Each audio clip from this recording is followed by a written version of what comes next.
Assalamualaikum warahmatullahi wabarakatuh. Salam, Om Swastiastu, Namo Buddhaya, Salam Kebajikan, dan Salam Sejahtera bagi kita semua.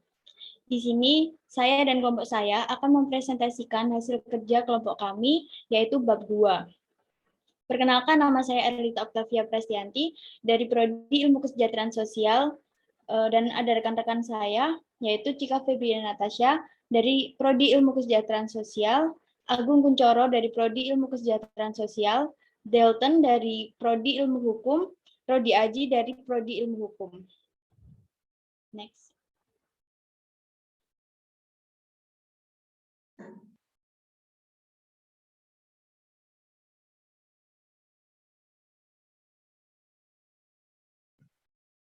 Dan dari bab 2, bagian A akan dijelaskan oleh rekan saya, Cika Febriana Natasha.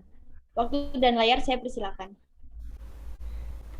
Baik, di sini saya akan menjelaskan tentang menelusuri konsep dan urgensi Pancasila dalam arus sejarah bangsa Indonesia. Next.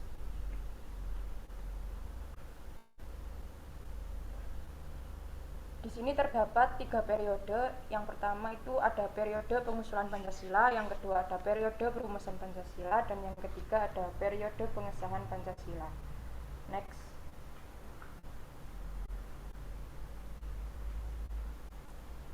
Yang pertama, periode pengusulan Pancasila. Di sini awal mulanya rasa nasionalisme yang menjadi pembuka ke pintu gerbang kemerdekaan bangsa Indonesia. Awal mula dan yang akan menjadi cikal bakal munculnya ideologi bangsa Indonesia saat ini yaitu Pancasila. Lalu yang kedua adalah lahirnya Sumpah Pemuda tanggal 28 Oktober 1928 yang merupakan momen-momen perumusan diri bagi bangsa Indonesia. Ini juga menjadi modal awal politik yang dimiliki tokoh-tokoh pergerakan untuk membuat dasar negara kita yaitu Pancasila. Lalu yang ketiga, perumusan Pancasila itu pada awalnya dilakukan dalam sidang BPUPKI pertama yang dilaksanakan pada tanggal 29 Mei sampai dengan 1 Juni 1945. Lalu sehari setelah BPUPKI disahkan tanggal 29 Mei 1945 dimulailah sidang yang pertama dengan materi pokok pembicaraan tentang dasar negara. Menurut catatan sejarah, diketahui bahwa sidang tersebut menampilkan beberapa pembicara, yaitu yang pertama Mr. Muhammad Yamin, Insinyur Soekarno, Ki Bagus Hadikusumo, dan Mr. Supomo. Keempat tokoh tersebut menyampaikan usulan tentang dasar negara menurut pandangannya masing-masing. Meskipun dari perbedaan pendapat di antara para tokoh-tokoh tersebut tidak mengurangi semangat persatuan dan kesatuan demi mewujudkan Indonesia yang merdeka. Next.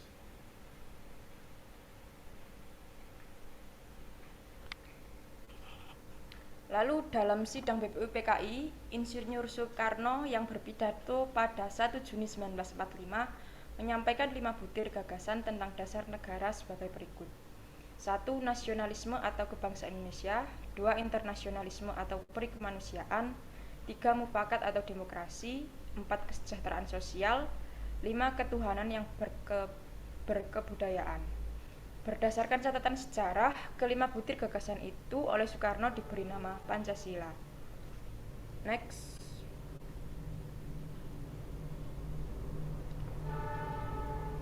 Lalu yang kedua ada periode perumusan Pancasila.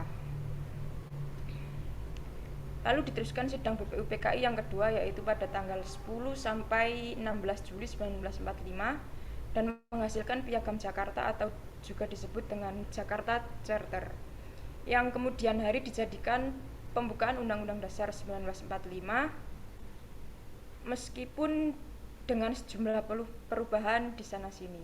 Lalu dalam Piagam Jakarta ini memuat tentang rancangan pembukaan Undang-Undang Dasar Negara Republik Indonesia tahun 1945. Next.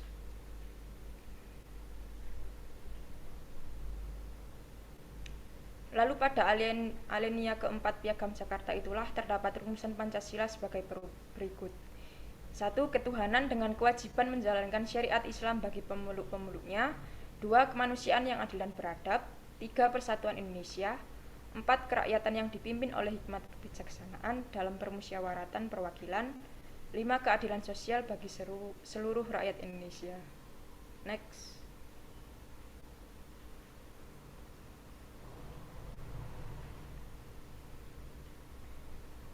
Lalu setelah itu Jepang ditaklukkan oleh sekutu yang ditandai dengan peristiwa jatuhnya bom atom di kota Hiroshima pada tanggal 6 Agustus 1945 dan di kota Nagasaki pada tanggal 9 Agustus 1945. Lalu tanggal 14 Agustus 1945 Jepang menyerah tanpa syarat kepada sekutu yang menjadikan kekosongan di Indonesia, dan segera para politisi Indonesia mengambil keputusan politis yang penting, yaitu melepaskan diri dari bayang-bayang Jepang dan mempercepat kemerdekaan bangsa Indonesia. Next.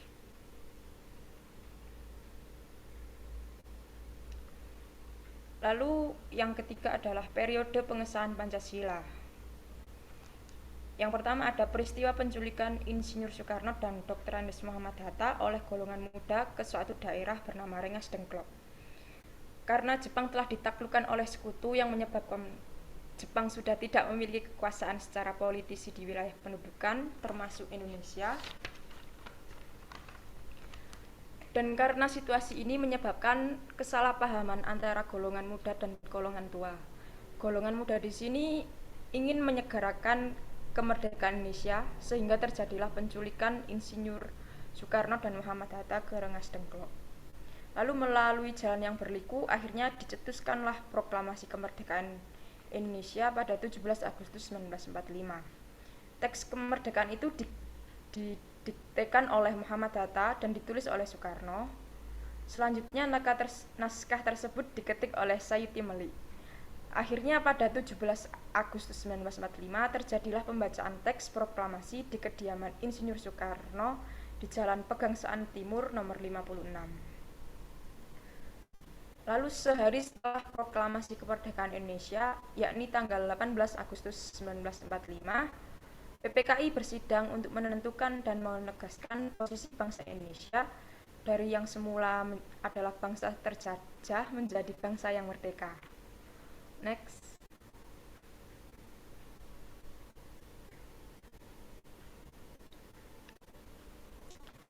Dan pada sidang PPKI tanggal 18 Agustus 1945 ini menghasilkan keputusan, yaitu yang pertama mengesahkan Undang-Undang Dasar Negara, yang kedua memilih presiden dan wakil presiden yang pertama yaitu Insinyur Soekarno dan Dr. Andes Muhammad Hatta, yang ketiga adalah membentuk KNIP atau Komite Nasional Indonesia Pusat.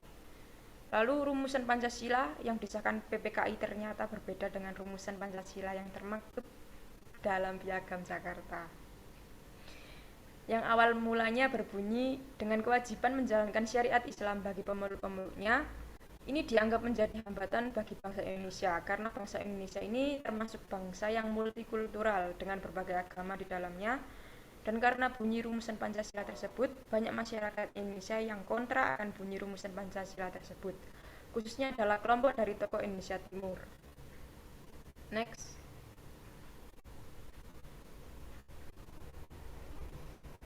Kemudian dengan berbagai pendapat dan usulan dari Dr. Andes Muhammad Hatta mengenai penggantian frasa sila ke-1 itu, lalu digantilah dengan bunyi ketuhanan yang Maha Esa.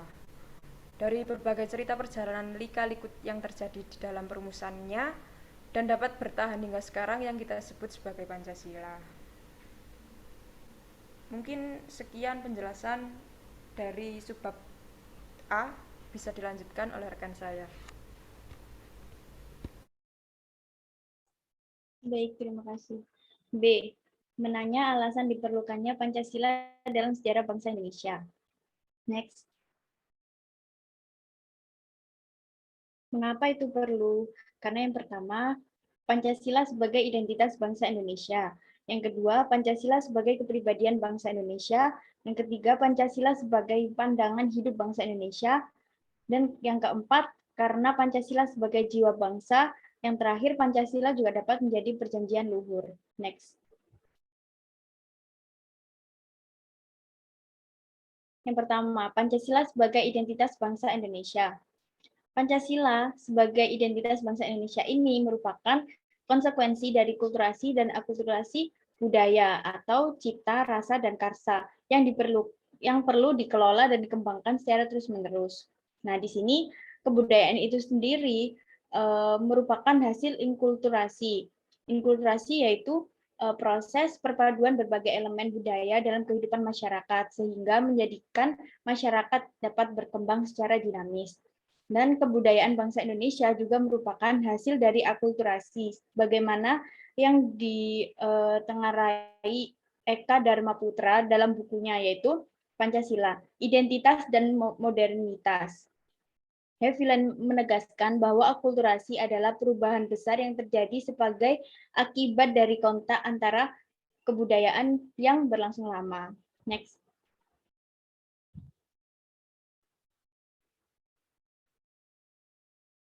Yang kedua, ada Pancasila sebagai kepribadian bangsa Indonesia, yang dimana artinya adalah nilai-nilai ketuhanan, kemanusiaan, persatuan, kerakyatan, dan keadilan yang diwujudkan dalam sikap mental dan tingkah laku serta amal perbuatan. Nah, di sini kepribadian itu juga mengacu pada sesuatu yang unik dan khas, karena tidak ada pribadi yang benar-benar sama. Setiap pribadi mencerminkan keadaan atau halnya sendiri. Demikian pula dengan halnya ideologi bangsa. Meskipun nilai ketuhanan, kemanusiaan, persatuan, kerakyatan, dan keadilan juga terdapat dalam ideologi bangsa-bangsa lain, tetapi bagi bangsa Indonesia, kelima sila tersebut mencerminkan kepribadian bangsa karena diangkat dari nilai-nilai kehidupan masyarakat Indonesia sendiri dan dilaksanakan secara simultan. Next.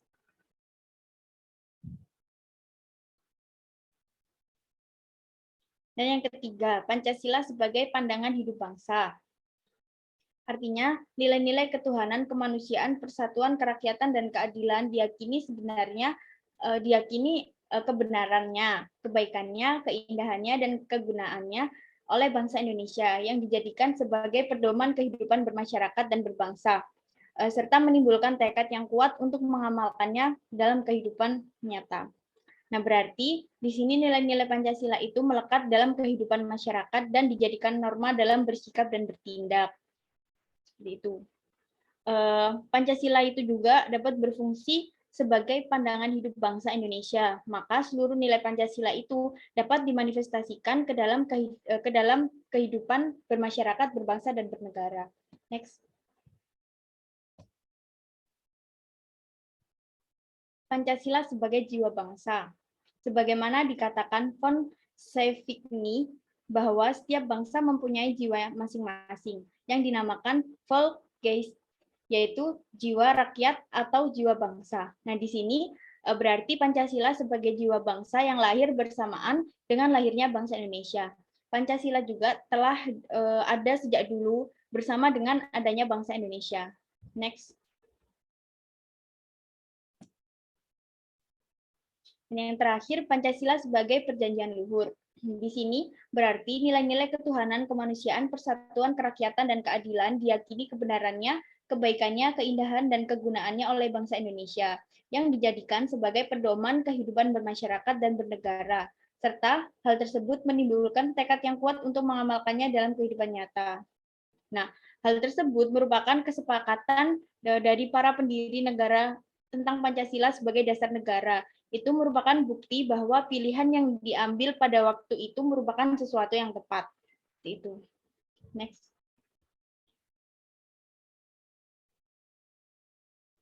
Dan bagian next.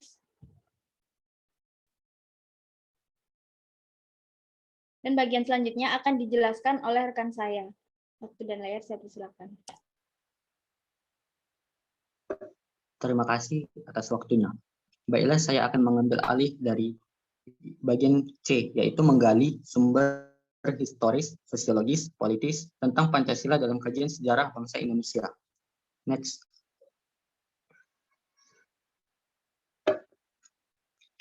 Yang pertama, kita akan membahas tentang sumber historis Pancasila. Nilai-nilai Pancasila sudah ada dalam adat istiadat, kebudayaan, dan agama yang berkembang dalam kehidupan bangsa Indonesia sejak zaman kerajaan dahulu. Misalnya, sila ketuhanan sudah ada pada zaman dahulu, meskipun dalam praktik pemujaannya yang beraneka ragam.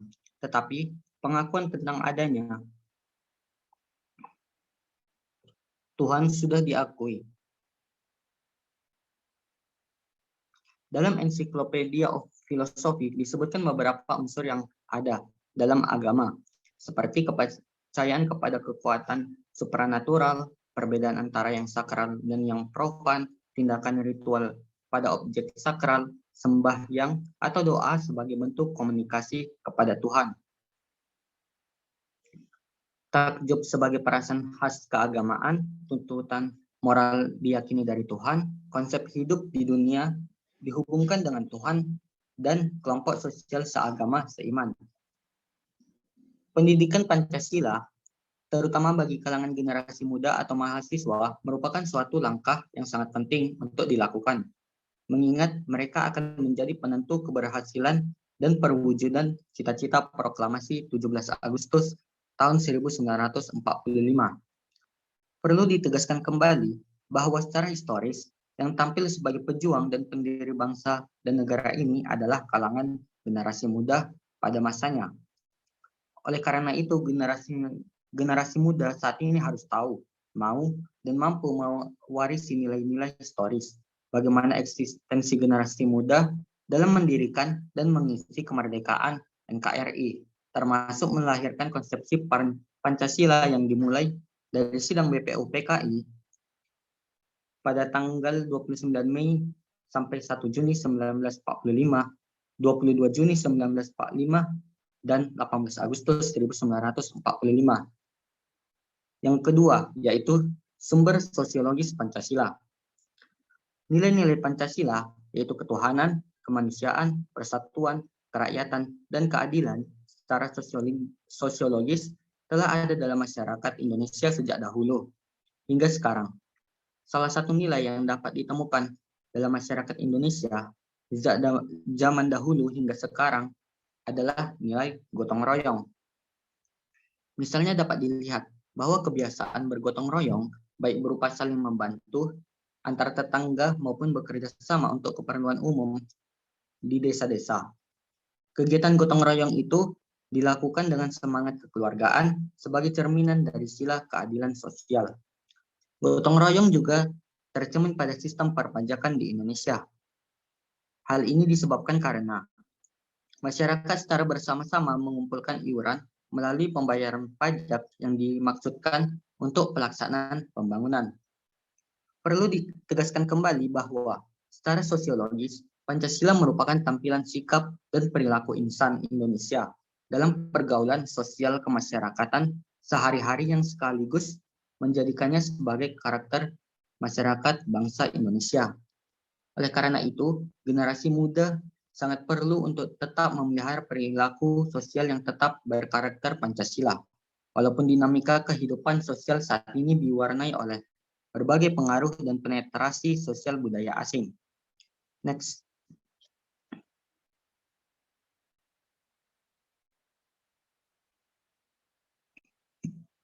Dan yang ketiga yaitu sumber politis Pancasila.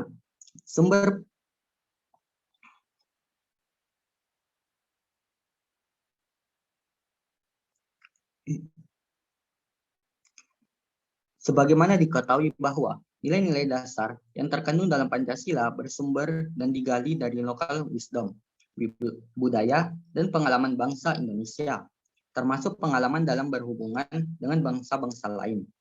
Nilai-nilai Pancasila, misalnya nilai kerakyatan, dapat ditemukan pada suasana kehidupan pedesaan yang pola kehidupan bersama, yang bersatu, dan demokratis yang dijiwai oleh semangat kekeluargaan. Sebagaimana tercermin dalam sila keempat, yaitu kerakyatan yang dipimpin oleh hikmat kebijaksanaan dalam permusyawaratan perwakilan. Semangat seperti ini diperlukan dalam mengambil keputusan yang mencerminkan musyawarah. Perlu ditegaskan kembali bahwa secara politik, pendidikan Pancasila merupakan kebijakan pemerintah NKRI agar Pancasila menjadi kultur atau budaya politik bangsa Indonesia guna mengisi dan menjadi jiwa tatanan lingkup kehidupan infrastruktur politik dan suprastruktur politik, termasuk dalam hubungan timbal balik sama struktur politik termaksud. Oleh karena itu, pendidikan politik bagi kalangan generasi muda atau mahasiswa harus merupakan upaya penanaman dan pembudayaan Pancasila, sehingga mereka menjadi insan-insan teladan dalam memahami, menghayati, dan mengaktualisasikan nilai-nilai Pancasila sejak dini, sekaligus mampu sebagai teladan dalam melestarikan budaya dan perilaku Pancasila. Next.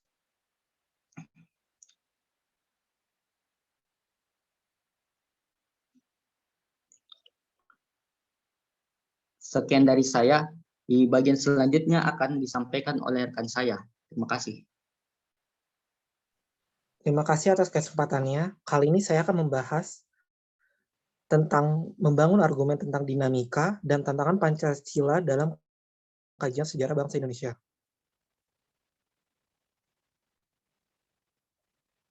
Next.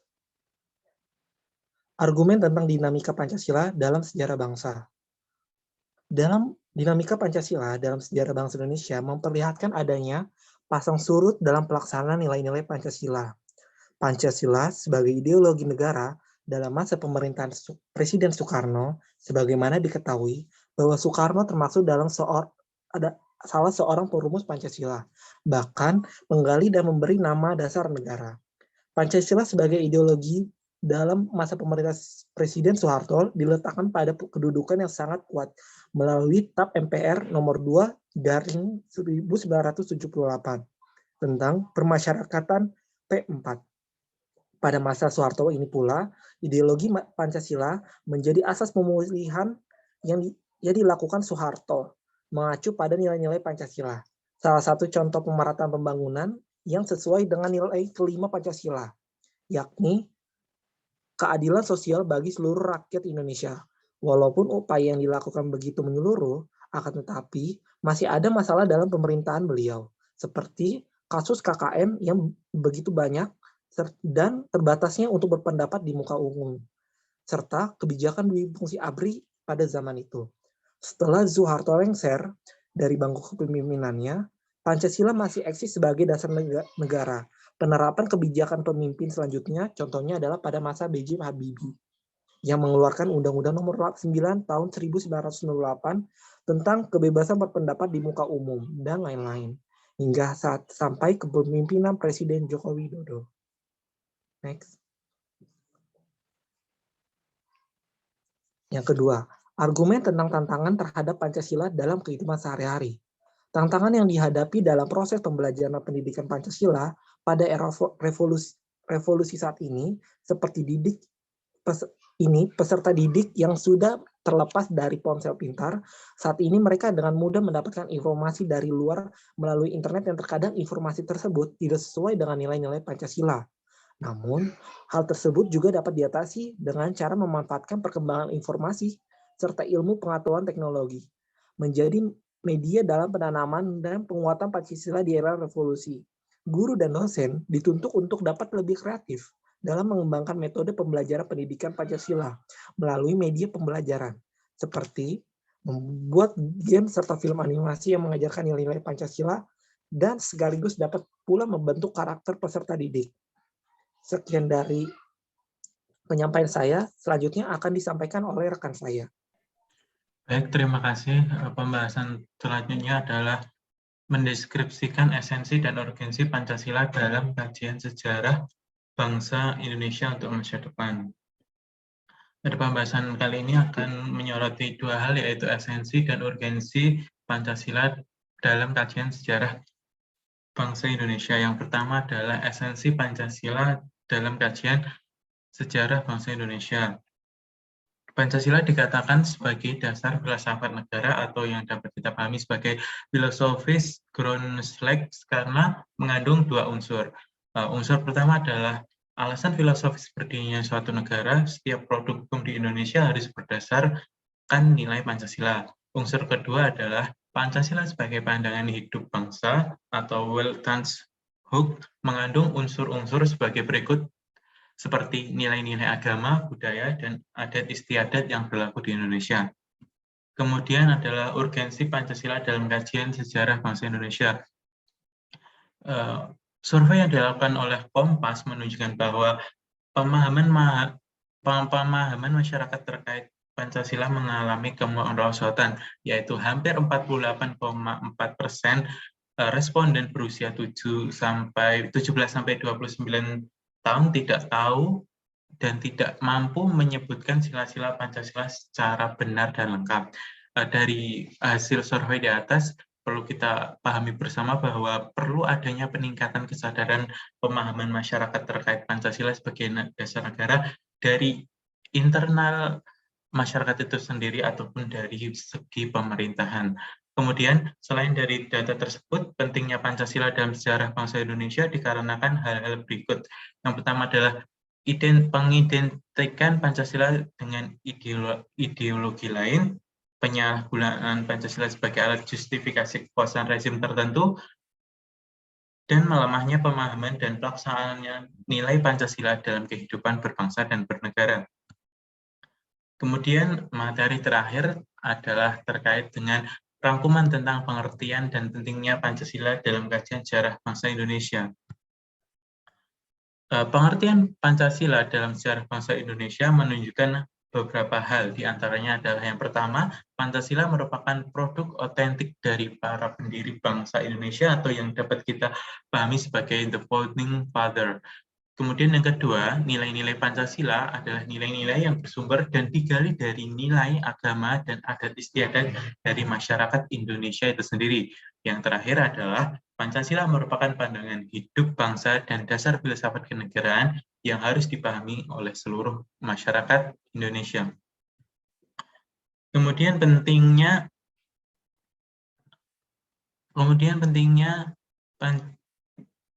bangsa Indonesia, Pancasila menunjukkan hal-hal berikut. Di antaranya adalah betapapun lemahnya pemerintahan suatu rezim, tetapi Pancasila tetap bertahan dalam kehidupan berbangsa dan bernegara. Kedua adalah betapapun ada upaya untuk menggantikan Pancasila sebagai ideologi negara, tetap terbukti Pancasila merupakan pilihan yang terbaik bagi bangsa Indonesia. Yang terakhir adalah Pancasila merupakan pilihan terbaik bagi bangsa Indonesia karena bersumber dari nilai-nilai yang berasal dari masyarakat Indonesia itu sendiri. Maka dapat kita pahami bahwa Pancasila merupakan suatu ideologi yang sudah sangat cocok dengan masyarakat Indonesia dan kita sebagai masyarakat di dalamnya diharapkan untuk memahami secara utuh Pancasila sebagai ideologi negara. Baiklah, sekian presentasi dari kelompok 1. Apabila ada salah kata, mohon dimaafkan. Wassalamualaikum warahmatullahi wabarakatuh.